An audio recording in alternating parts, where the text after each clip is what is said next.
He missed out in Singapore, but it looks almost certain that this weekend, Max Verstappen will be crowned as the 2022 World Champion. Welcome to episode 235 of the Grid Talk podcast. My name is Louis Edwards, and today we will be previewing the 2022 Japanese Grand Prix. Joining me today, we have sport writer Owain Medford. Hello. We have Philip Mathew from the Grid Strip podcast. Hello. And we have Aaron Harper from the Five Red Lights. Hello, good evening.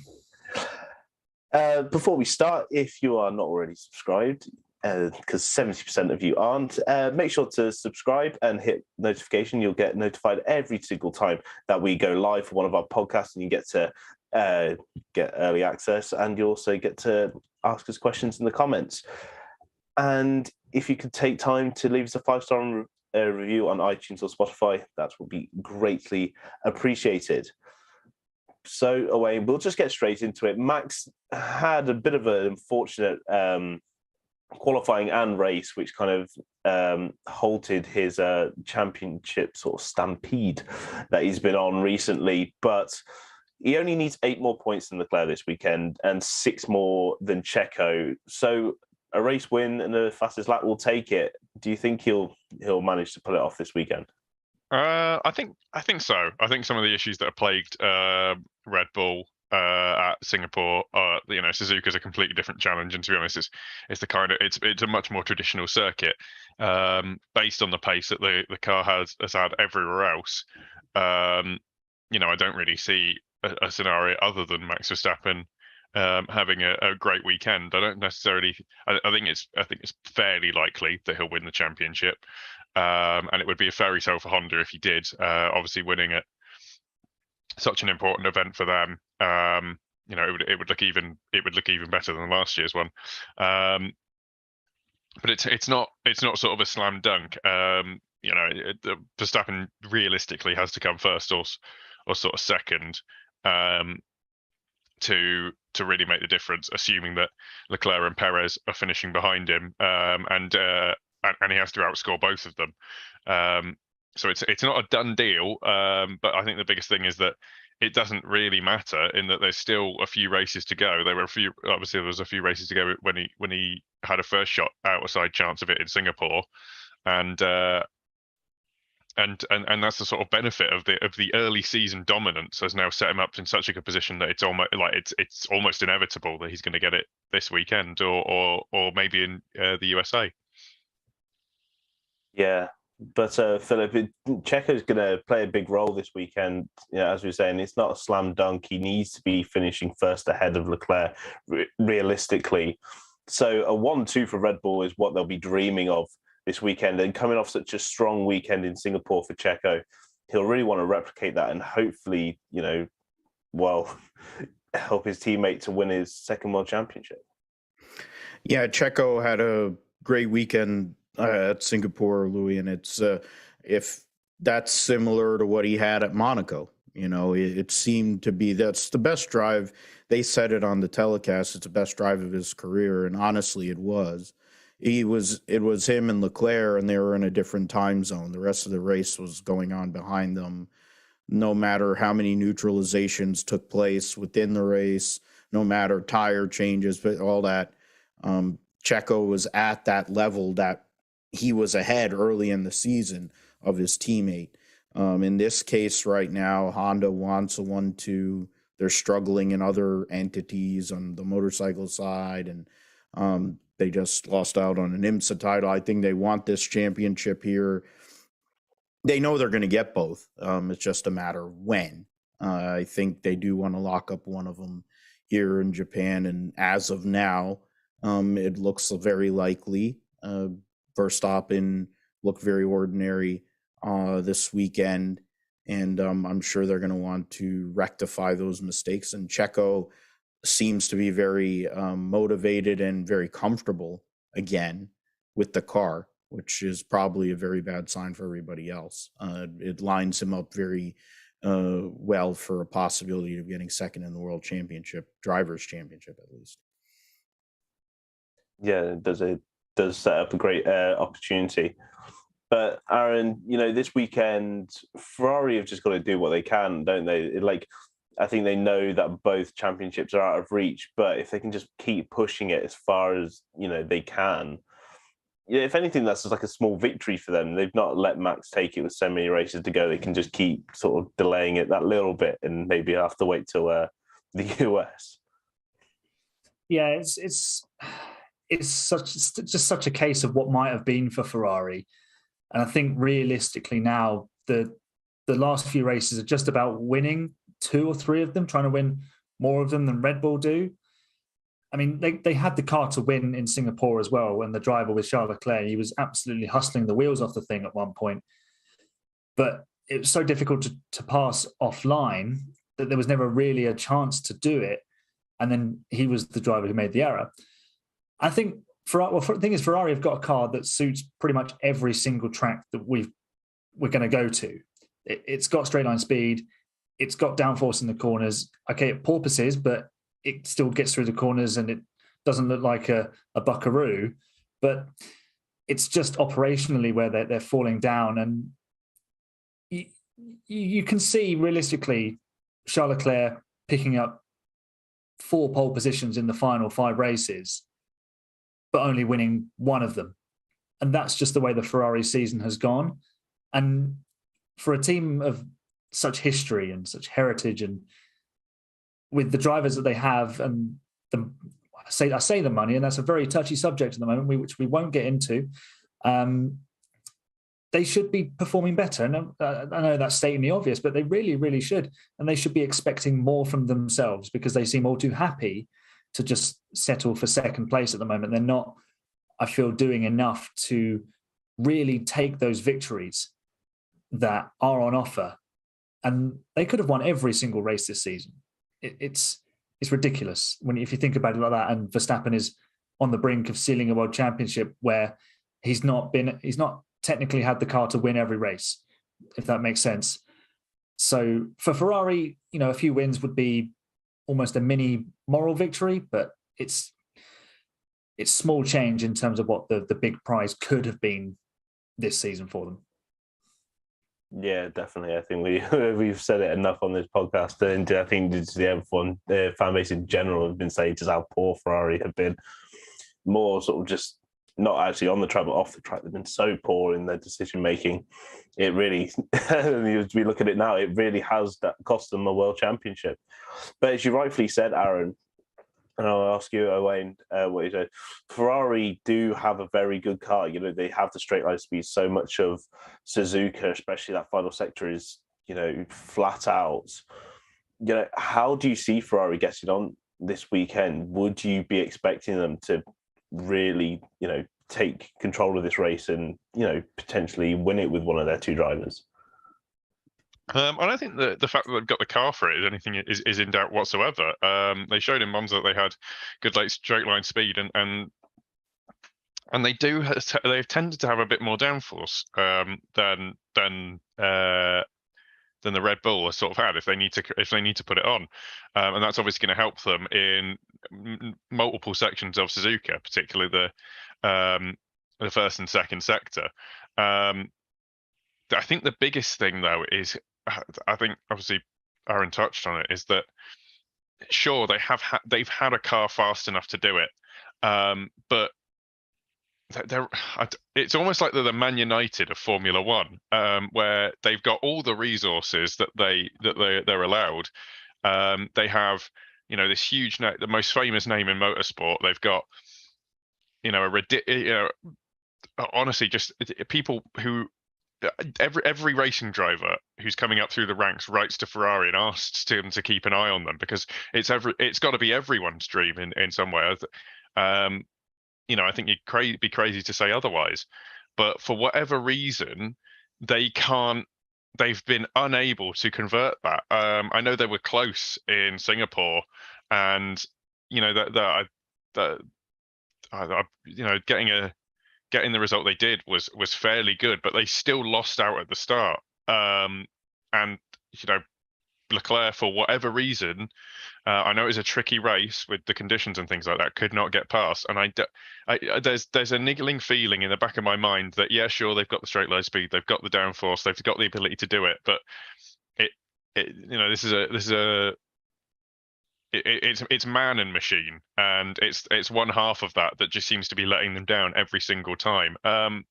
So I have no doubts that they could do it, but I don't think they will, honestly. I mean, that's fair enough. You just have to look at past races to know that, yeah, Ferrari could have won it, but they didn't.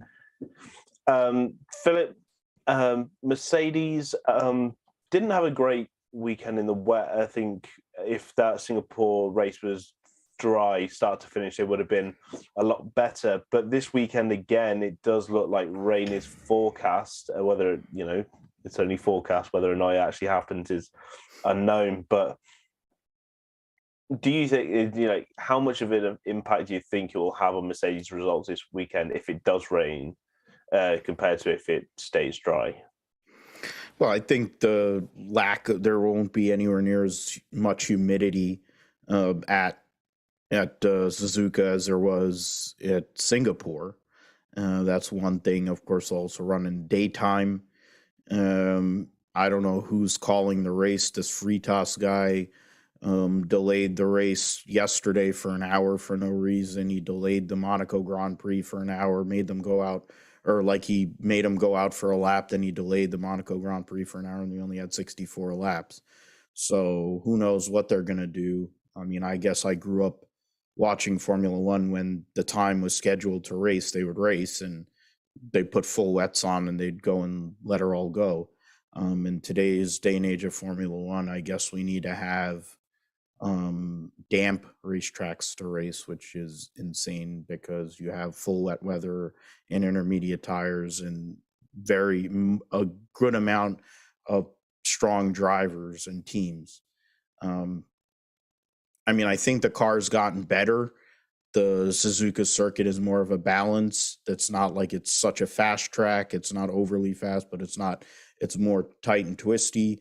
In terms of roughness of the track, I would assume after a few years away, it'll be a little rougher than it was the last time they raced there. It's a mixed bag for them. They lost out on a lot of points this weekend. Ferrari getting a second, and this past weekend, Ferrari getting second and third has put them right back on the back foot in regards to trying to get second in the constructors.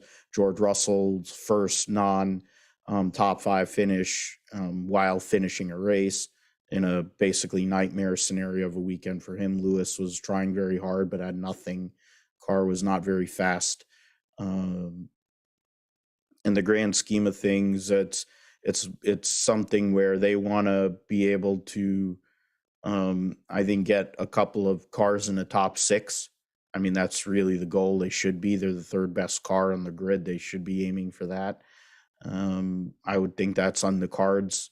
I would assume that Ferrari and Red Bull are going to be ahead of them, which has been the case all year.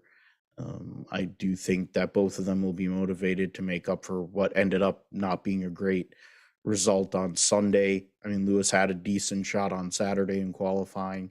So there are signs, there are glimmers of hope, but there are a lot of glaring weaknesses with this car that make it very difficult for them to compete relative to the top two teams. I do think they will get back to what their normal programming has been. I think Singapore was quite an anomaly in many ways.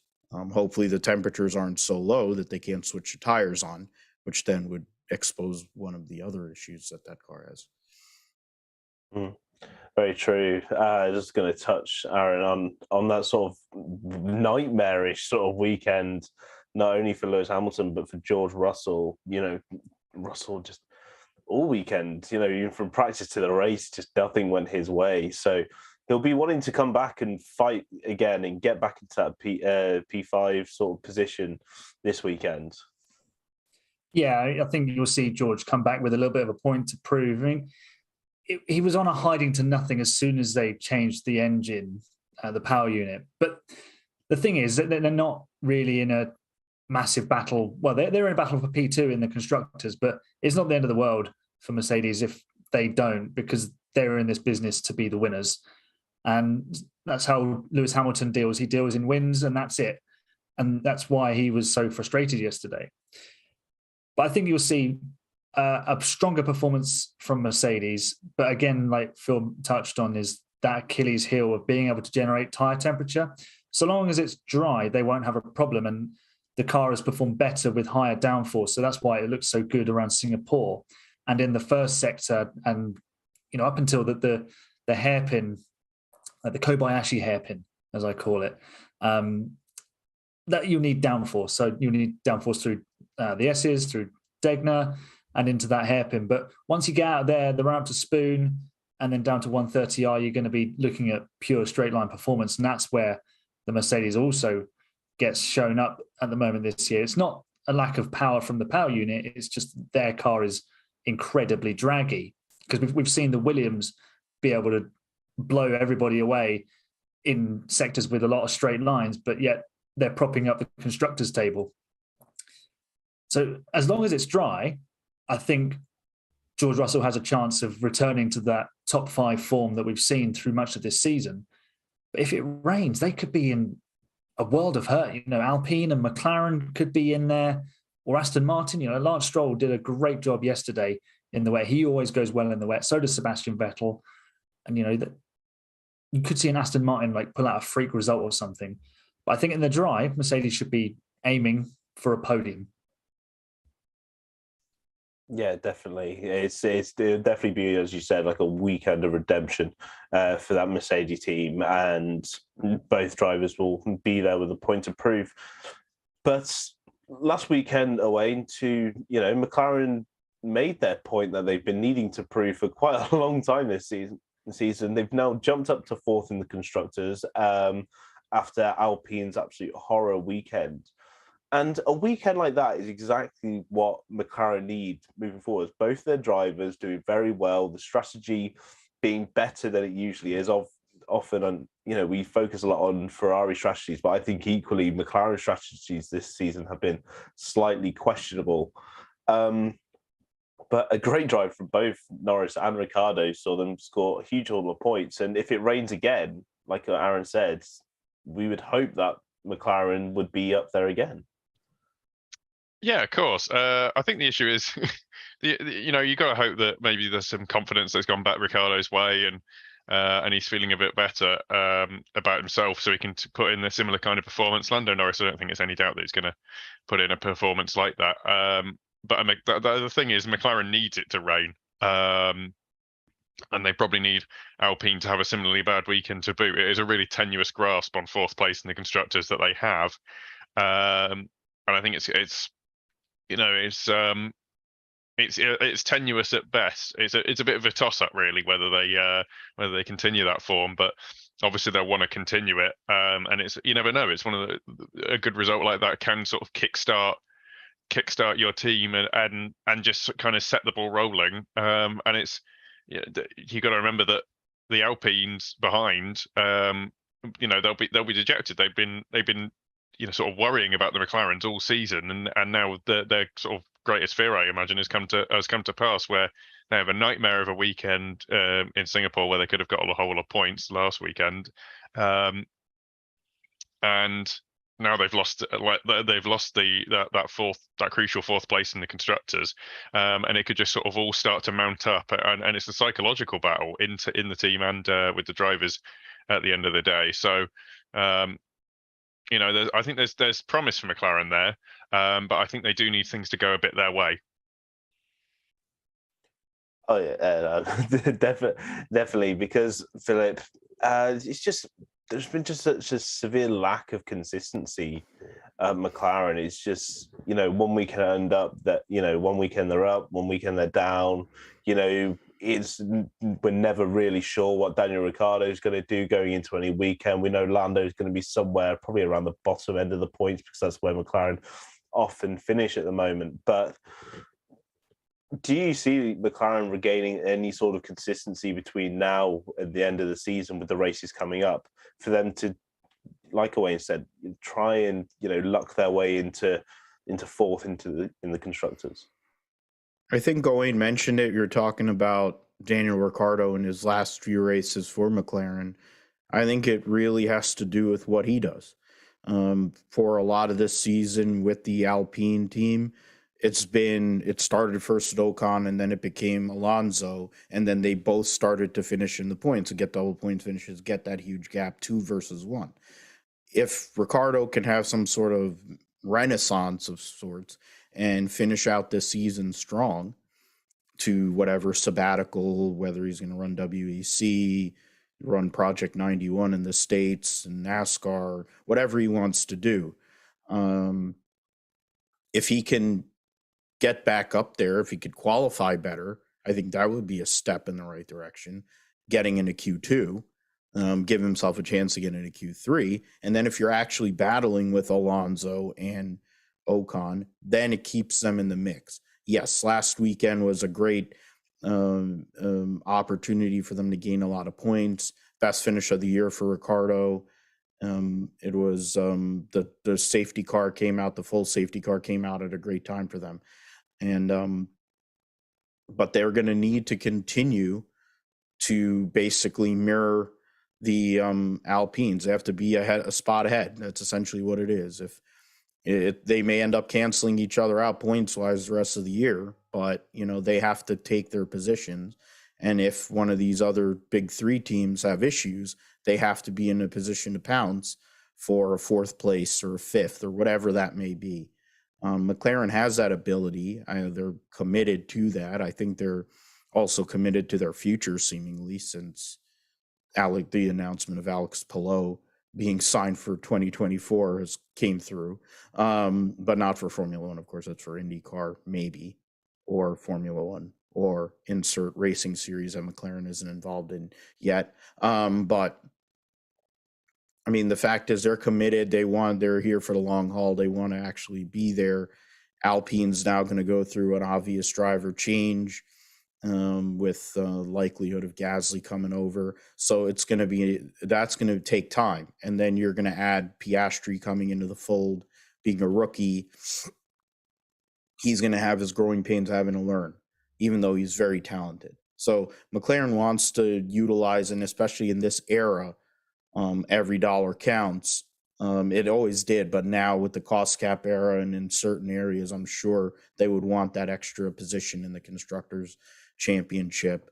I think they went into this season believing they were in a position to possibly compete for 3rd or maybe definitely 4th. So I think they want to fight out and they can make that happen, but they need both drivers contributing to that. Yeah, definitely. And for Alpine, Aaron, the problem obviously isn't their pace, it isn't their drivers. They have a great car, they have great drivers who are scoring great points and they're doing a brilliant job. The problem is now reliability. They can't have another weekend like that, because not only are they probably going to now have to take penalty points for whatever failures happened in their car last weekend, the last thing they'll need is any more penalty points stacking up later in the season, which could then cost them 4th in the Constructors. Yes, it's never ideal to have a double failure to finish. It's even worse when the team you're closest to in the championship goes and scoops the best possible result available to them. It's a big weekend this for Alpine, because they've got to bounce back and they need to really, like Phil said, they need to get themselves ahead in this battle on the track with McLaren. And that's going to start by finishing ahead of the papaya cars in Suzuka. And Alpine's only sort of saving grace is the fact that they had enough of a buffer ahead of Singapore to suffer this double DNF and only end up 4 points behind. I mean, that came because McLaren got a little bit lucky, a little bit fortunate with the timing of the safety car, and it allowed Ricciardo to really vault up the order. But that should serve as a bit of extra punishment, because Ricciardo normally wouldn't be that far up the order. It's tough for Alpine because they're trying to manage this battle on the track. They're also trying to convince drivers to come and join their team. And apparently only Esteban Ocon wants to drive for them, because Piastri said no. Alonso's going over to Aston Martin. I'm not quite sure what his thinking is there. But They haven't yet announced a second driver, which that concerns me. That lack of direction in terms of the team knows what's happening off the track, so they can then just start piling in on the stuff that's happening on the track. In this sort of situation, you need full focus on what's happening on the track.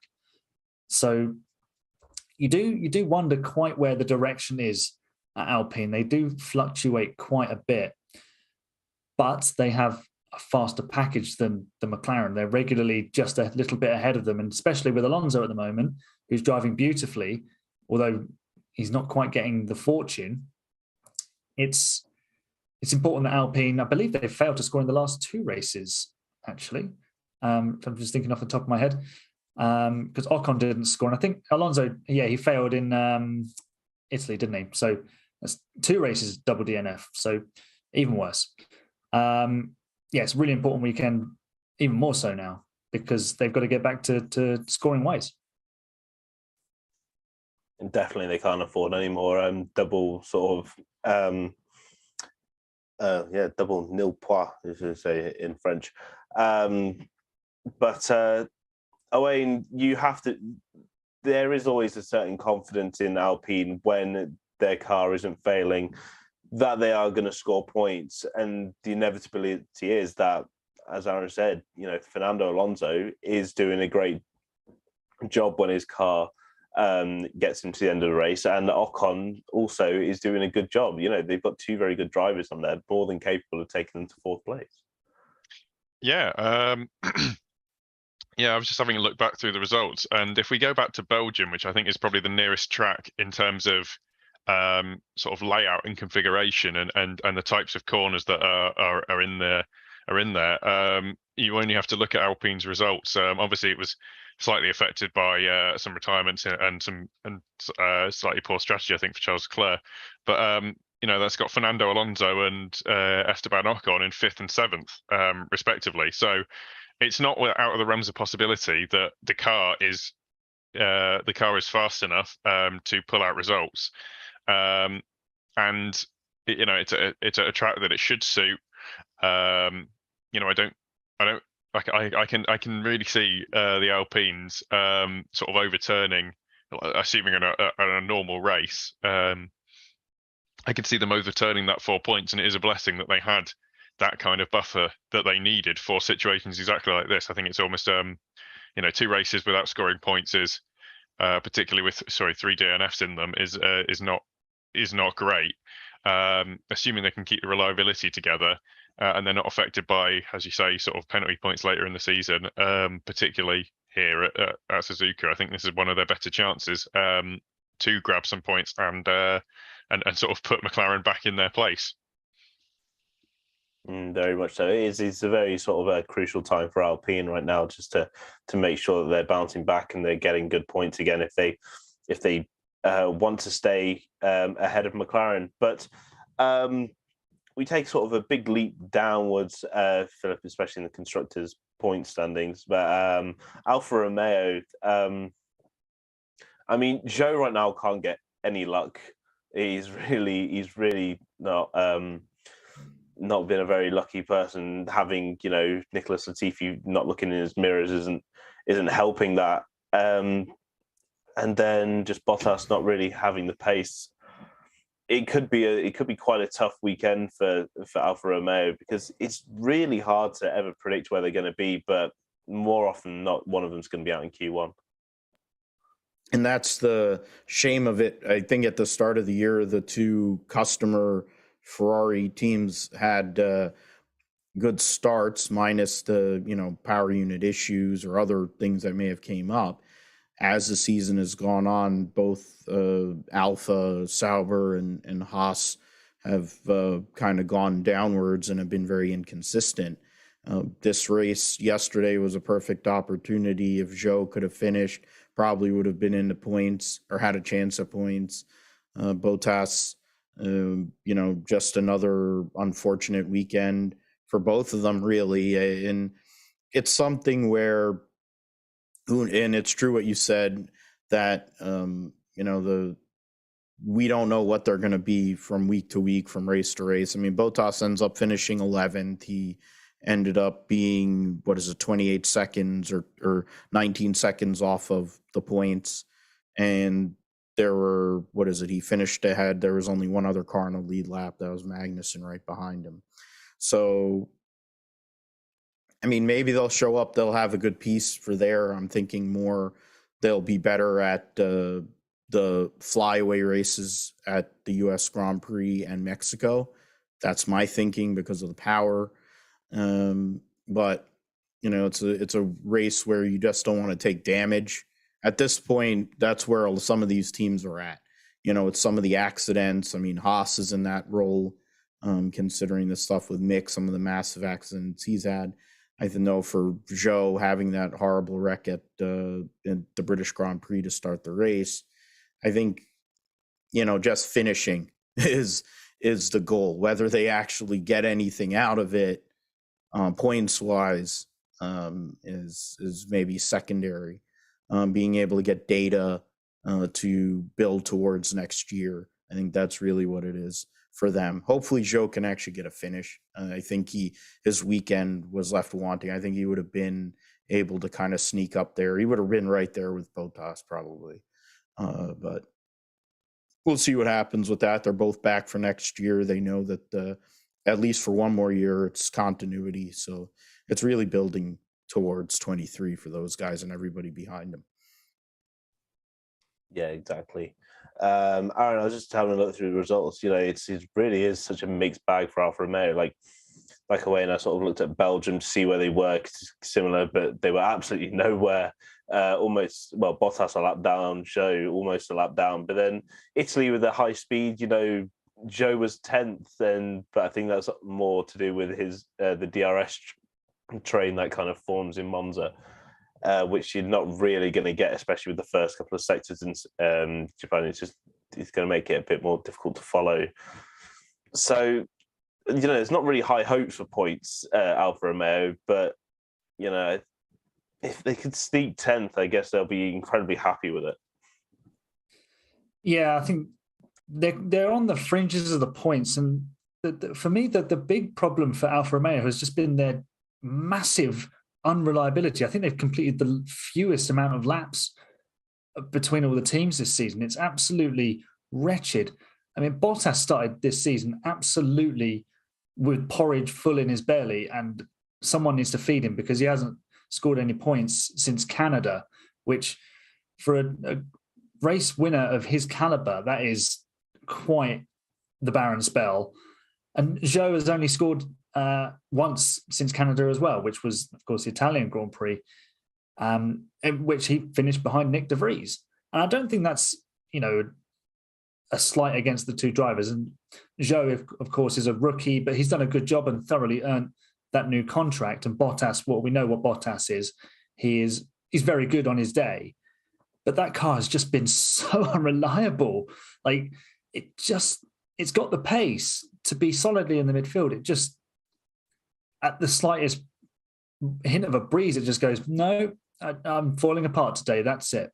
I'm out of here. So they've just got to, cross their fingers and hope that the engine and whatever else in there decides that it wants to play ball and can make it to the checkered flag, because they've got a car that can, on its day, trouble Alpine and McLaren. And that's basically all there is to it, really. They just need to get to the finish. Exactly. But for Alfa Romeo, that is easier said than done, given everything that's happened. I mean, that team has been so unfortunate with reliability and other idiots on track this year that it's made it their season a lot harder than I think we would have supposed it would have been. But Owain, we moved to a team that's now clawed, and I mean clawed their way to P7 in the Constructors. Aston Martin have a horrific car, but what Sebastian Vettel and Lance Stroll have been able to do with it and drag that team, not just through the mud, but through just all of Lawrence Stroll's crap as well, to get themselves into P7. And to be honest, you don't really think they're going to lose it, even though they only have 3 points on both Haas and Alfa Romeo. You would kind of bet your money on them doing much better than those teams now. they've done a 2012 Alonso, haven't they? They've very, very, very quickly, like not very quickly, sorry, they've just little by little, really start. I mean, I'm completely amazed that Bottas hasn't scored since Canada. But I think it's those kinds of things that have allowed them to just kind of creep up to, in my opinion, within distance of getting a sixth spot in the constructors over Alfa Romeo. We're right down into the area of the championship where results now, any result you can get, even if it's just finishing ahead out of the points of your rivals, is going to make a big difference, because they are three. Let's be honest, they're 3 points off ninth. They're 3 points off ninth, and they need to sort of continue what they're doing to get near Alfa Romeo. So it's contentious, and they just kind of need to. They just need to keep doing what they're doing, and a good result in Japan is what they absolutely need for it. I didn't have the foresight to go and look at where they were they were in Belgium. I'm going to use that as my reference point from this point onwards. But I mean, it wasn't terrible for the most part. I mean, it was a couple of points for Vettel and none for Lance Stroll, but he was there in 11th and not far off getting points. But it's just, I think they've just kind of got to keep plugging away and just keep stealing the points when they can get them. Obviously, they had a pretty good weekend in Singapore. And I think the biggest thing is that they can't afford to make rookie errors or silly mistakes. Luckily, the people they've got behind the wheel shouldn't do, but we're at the point where it could take a slow pit stop, and they're in ninth place in the constructors. So it's a little bit, it's highly pressured where they're at. But I think if they continue doing what they're doing, they can move up another spot in the constructors championship. No, precisely. And Philip, while this Aston Martin, as I said earlier, it has been an absolute woeful car, and on a Saturday it continues to prove just how bad it is, because it's never really anywhere near Q3. In the race, that car just seems to have something over all of the other midfield teams, whether it is just their strategy, their use, how much they use their tyres, just all of these sort of things have combined, which means that they are consistently scoring more points than, the likes of AlphaTauri, Alfa Romeo, and Haas. And if you are Alfa Romeo, as sort of Owain said, you would be maybe slightly worried that you've got two drivers that seem to be doing very well with the equipment that they have, and could then challenge for that place in the constructors. Yeah, Owain made great points about that. I mean, this whole battle between those three teams, four teams, everybody outside, I think, everybody outside of Williams is very tight. It's really about, it's tenths, hundredths amongst them in qualifying. The Aston is not great, as you said, in qualifying trim, but in the wet, obviously, it seemed pretty stable yesterday or last week, depending on when you're hearing this. The notion that they couldn't go and sneak up the table may be part of the reason. Maybe it is a strategy, like you're saying, Louis. That might be the reason why El Plan decided to go there. There's plenty of people trying to figure out why he did that. And maybe that is one piece of it. I mean, Vettel, he's one eye on, one eye out, in regards to his career now in Formula One, but it looks like they're building. There are other things going on behind the scenes, of course, that are not great, but the car, while fundamentally flawed in many ways, they have made progress from being absolutely nowhere to actually being able to grind out a point or two here and there when it's given the opportunity. And that's something that you have to give them credit for relative to where the start of the season was. It also makes it tough for the likes of AlphaTauri, who have been wildly inconsistent, and then the two Ferrari customer teams who have had a litany of issues, both reliability, crashes, et cetera, that's where Aston Martin, just by staying out of the fray, so to speak, they've kind of snuck up there. And maybe one more good result like that, maybe two more kind of results like that the rest of the year, and it could be really profitable going into 2023. Yeah, I mean, as you said, there's got to be some reason why he's going there. It's clearly they have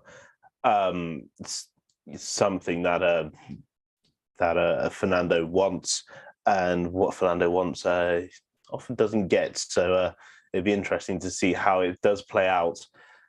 But Aaron, we'll move on to Haas, and it's weird because Kevin Magnussen is a very, very good driver, and he gets himself into great positions in the first lap.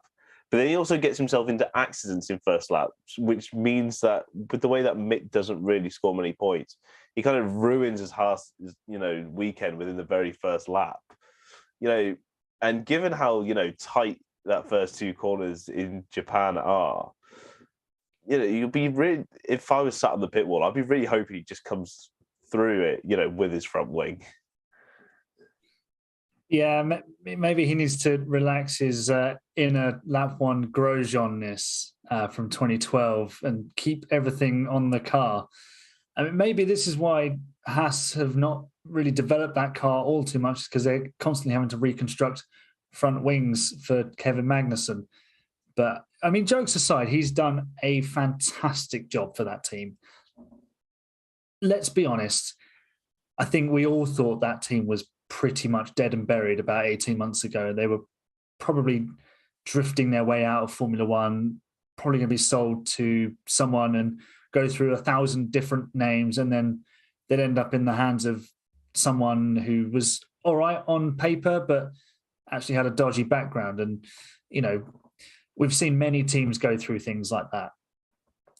But they've turned themselves around, and they've got themselves into a position where they can almost cherry pick their own driver lineup. And I heard over the weekend that there was a lot of talk about Ferrari having influence over the second seat. I don't think they do. So Mick Schumacher has got to drive and earn that.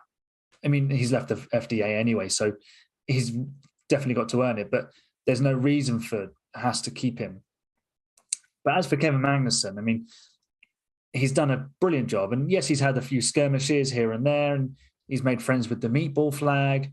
So it's been a very eventful season for Haas. And I think the fact that they're comfortably going to finish off the bottom of the table this year is testament to how well they pre-developed the car and how well they've operated it, because they scored good points early in the season. Okay, the points have dried up a little bit in the middle of the season, but this could be a track where they maybe pull a result out of P8, P7. K-Mag could do something special as long as he keeps the front wing intact.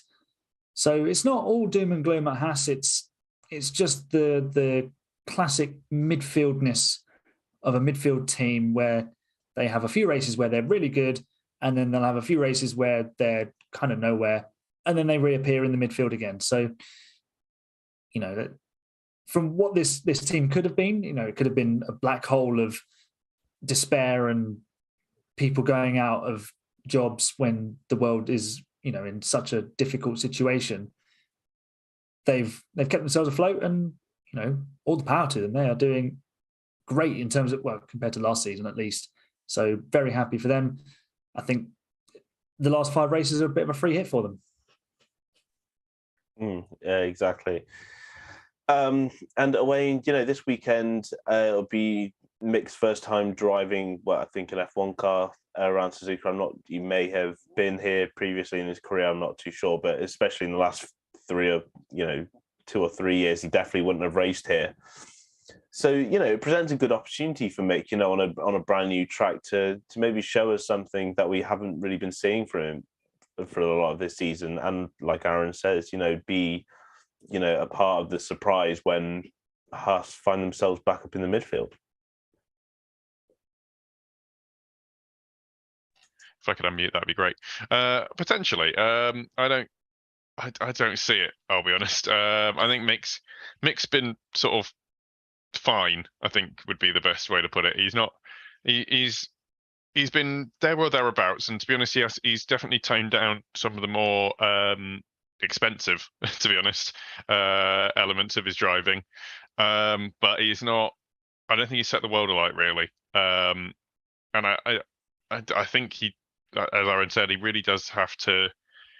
He's going to have to drive his socks off in the next 5 races, obviously including Japan, to really make sure he's got a hand to make sure he stays in F1, because Haas do kind of have this somehow an enviable position of having this ability to pick who they want, and I don't think Mick is necessarily the preferred option at the two teams that do the two other teams, sorry, that do have spaces. So I think he needs to have a good race. I couldn't tell you whether he has raced at Suzuka, but I think it's before. But it's not dissimilar to other tracks, as I've said. But I think it's more. I don't think that's going to make too much of a difference here. I think he just needs to, try his best to finish. Where he's been finishing for the last few races, to be honest, which has been sort of in that 12th to 13th, range, to 11th, 12th, 13th, and hope that he can grab some points. Unfortunately, that is close to what he was looking for the year before, which is not. It's not the best thing in the world, to be honest. So this shows he's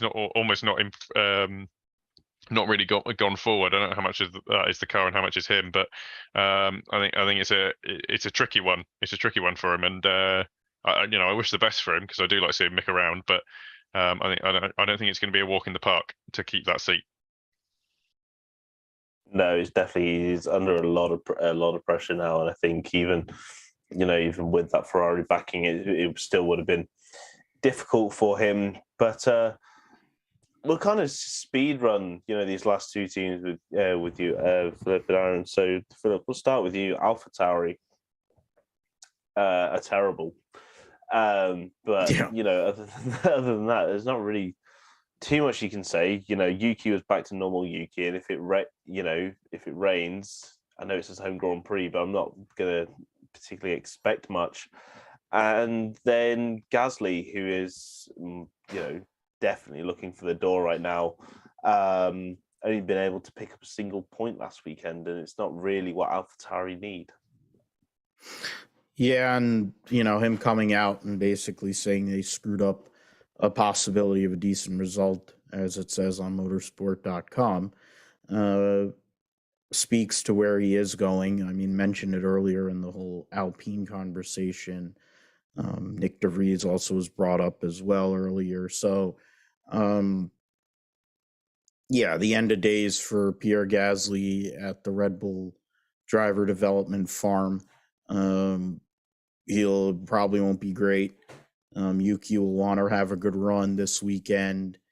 He'll do it with flash and pizzazz. Now, whether that flash and pizzazz actually involves him finishing or him going up in a ball of flames is to be determined. But he is Takuma Sato 2.0. He lives up to that every Grand Prix, and got to credit him for that. And he looks like any number of video game characters you can come up with too. But credit to Yuki for holding on to his ride.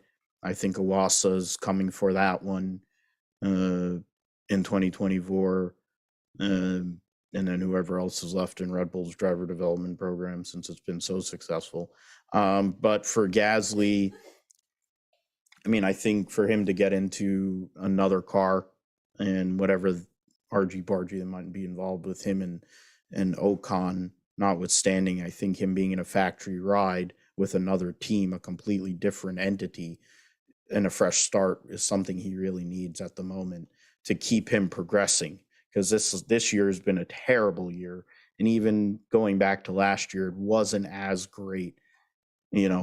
Coming off of 2020 when he won his first Grand Prix. So I mean, it's something to see. Who knows what they'll do? I'm sure Honda will try to bring, or whoever they want to call it, Red Bull Power Units, whatever they call it, is going to want them to have the best of everything in regards to the power. So we'll see what happens with that.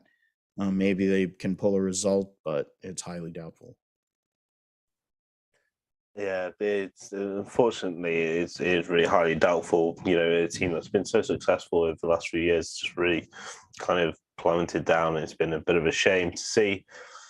But Aaron, team at the back, they've been at the back pretty much all year. But Alex Albon still really recovering from that surgery. We didn't see the best of him in Singapore, and then we saw what Latifi is capable of in a Formula One car last weekend by just crashing into the side of Guan Yu Zhou for absolutely no reason. So I guess my only question is to you is which lap will Latifi inevitably end his race at? It's a bit harsh on Latifi. I mean, Guan Yu Zhou was a victim of Latifiism again, because it's the second time he's taken an Alfa Romeo out of the race in 5 races, I think, which doesn't bode very well.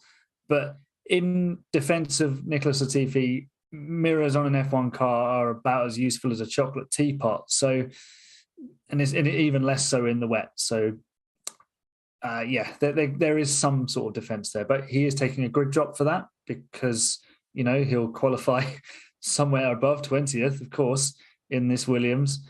Albon's got a chance of maybe getting out of Q1, but I think they'll be quick in the final sector on the run down to 130R, but whether they can maintain that speed through the corner and then into the braking zone through the chicane is, you know, questionable. It's going to be a bit of a struggle for Williams. Again, it's a learning year for them, isn't it? Just try and work out what works on the car, what doesn't. Like so many of the teams that aren't Red Bull, just work out what works on the car, what doesn't. And if you're Ferrari, just, hire some strategists that's you're good to go for 2023. So I can't see Williams really progressing much further than the bottom 5 in qualifying, and the same in the race, barring an event of wild proportions where cars are falling out left, right, and centre, and they're all like the top cars. Can't really see anything other than a lower midfield finish for Williams, unfortunately. Yeah, and to be fair to Williams, if we take the kind of comparison that Owain's been using, and I've been using kind of that of Belgium, Albon did get 10th, and that was on legitimate pace. So there might be some hope, but I think he is still recovering somewhat from his surgery and all the complications that came with that. So we definitely didn't see what I think Albon is fully capable of last weekend. I think it may still have to wait until the US or Mexico before we actually start seeing Albon back to his best. But there we go. We are all through all 10 teams. So it's now time for some predictions. So Owain, we'll start with you. And your podium prediction for this weekend. I think part of me is just thinking it'll be a Red Bull 1-2 with Max Verstappen on top, exactly where he needs to be. Even if it doesn't, even if going into the final few laps, it doesn't look that way. I think if they need to swap the drivers, Red Bull will. And then, I think Charles Leclerc's got more of the pace. But I don't see Ferrari not messing it up. So I'm going to go with George Russell for 3rd place. Fair enough. And Philip? Yeah, Verstappen, and I'll actually go with Leclerc. Or no, that would mean he has to score 8 more points than Leclerc, right? So if he gets fastest lap, he still gets it. So Verstappen goes and gets the fastest lap, wins. Leclerc finishes 2nd, still gets knocked out of the World Championship, and Sergio Perez finishes 3rd on Sunday. And Aaron? I'd like to see someone other than Verstappen win, and other than Red Bull, but I don't think we will. I think Verstappen will probably win the race. Perez will probably finish second. Ferrari will find a way to not finish on the podium. So Lewis Hamilton third. I'm going to go with. I'm going to go with. Oh, I don't know. I'm going to say Perez wins the race. Sainz second, Verstappen third, but he's still going to win the World Championship. I think something's going to happen with Leclerc, strategy-wise, or... Oh, no, he can't because Perez... Actually, I can't do that. Oh, well, it rolls onto US, but Leclerc's out of the championship. So now, bold prediction, Owain. Oh, I don't know.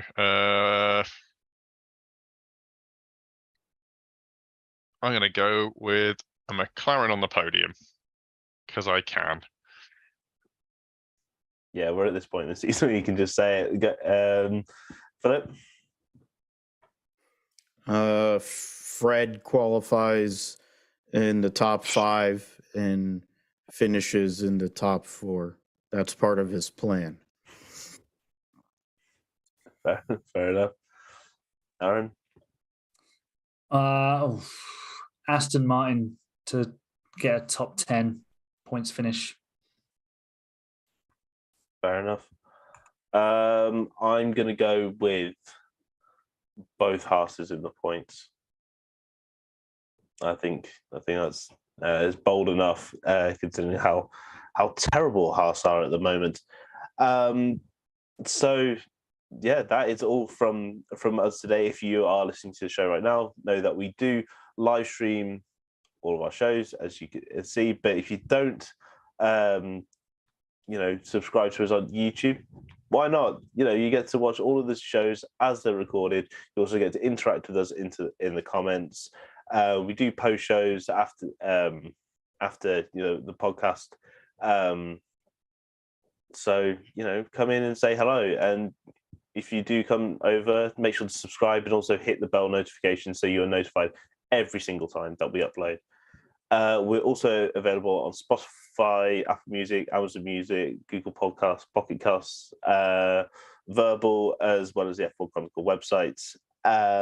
We also have a huge back catalogue of shows, 235 shows for you to listen to if you're stuck between now and the weekend for something to listen to. We don't just have race reviews and qualifying reviews. We also have our Fireside podcast, as well as more documentary style podcasts like Ayrton Senna and the 1994 Benton conspiracy. So make sure to check them out. We also have a Patreon, so if you want to donate to us for better lights, mics, and recording equipment, any donations are incredibly welcome, and also it's just amazing for anyone who supports us on Patreon. And if you also want to support the podcast, you can check out the F1 Chronicle store. I don't have my mug that I usually have, but is that one, Owain? I don't think it's the right one, so I won't hold it up. Fair enough. But there's loads of stuff on there, so if you want to get yourself some F1 Chronicle merch, check it out there. Now, I'll give everyone a chance to plug themselves. So starting with you, Aaron, where can our listeners find more from you?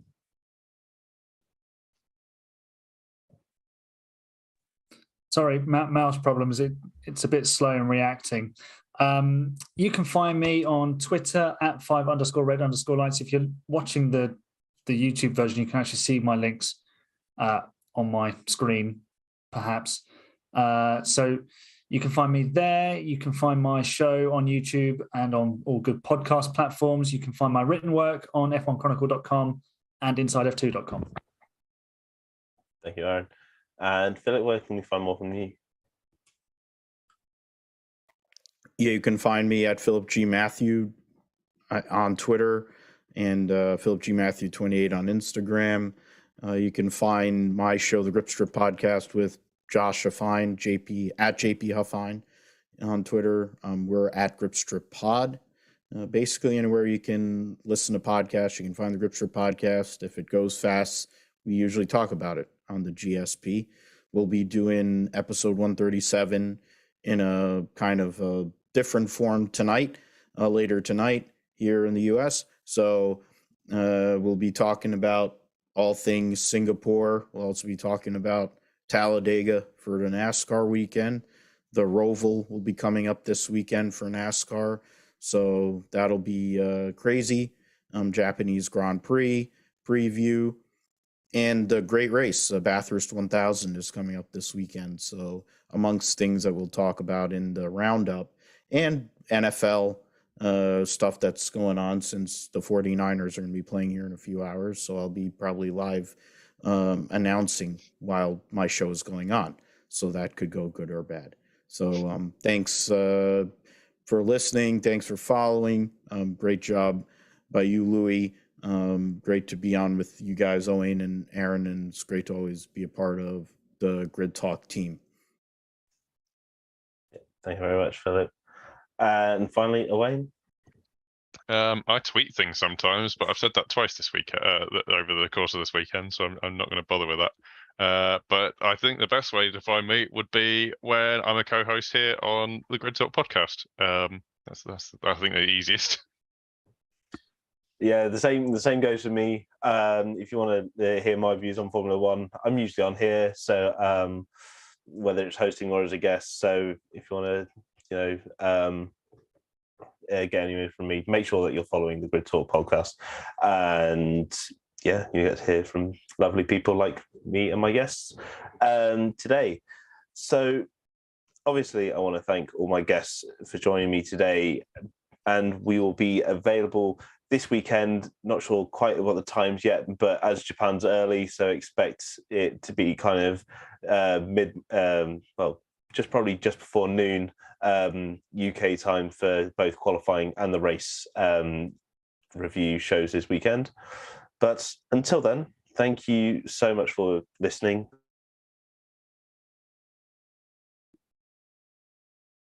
Or watching. I thought we lost Louis. Yeah. Oh, did I cut out? It froze up. It froze up there on the globe. You might want to restart that one, yeah. Oh, restart it. Not restart, just like unless you've I don't know what. Where?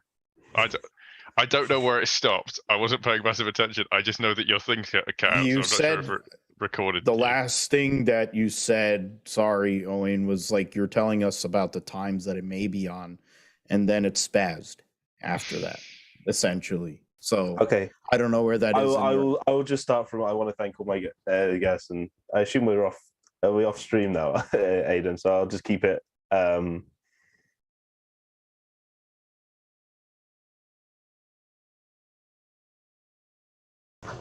good. By the way, this is the magic of production. It's fun. It's